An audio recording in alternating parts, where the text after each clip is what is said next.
Wonderful people, on this day, Sunday, March 7th, 1965, it's known as Bloody Sunday. In critical race theory is taught in law schools. Critical race theory shows us the greatness of America. Critical race theory shows us that things can change and will change through the democratic process.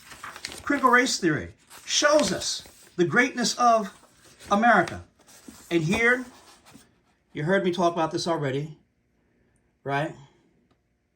In short, critical race theory is an intellectual movement that is both particular to our postmodern and conservative times and part of a long tradition of human resistance and liberation. And then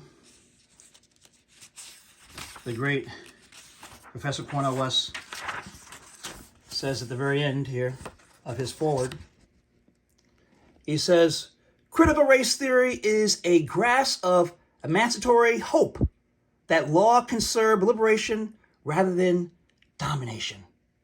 The law is a tool, a vessel, to make life better and better and better. In 1776, could women vote? No.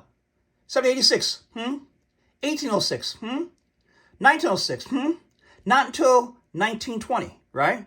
Constitutionally, under the United States Constitution. What about black women in the South?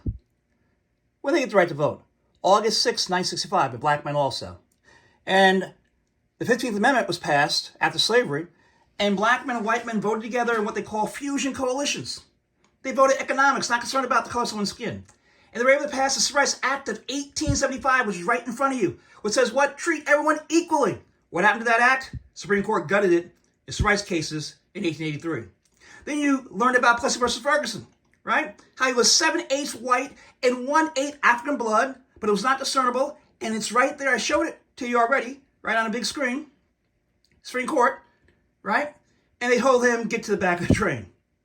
Well, one reason why the Voting Rights Act of 1965 was passed, signed on August 6, 1965, is what the Reverend Bishop, Professor at Yale University School of Divinity, William Barber II, is about to say.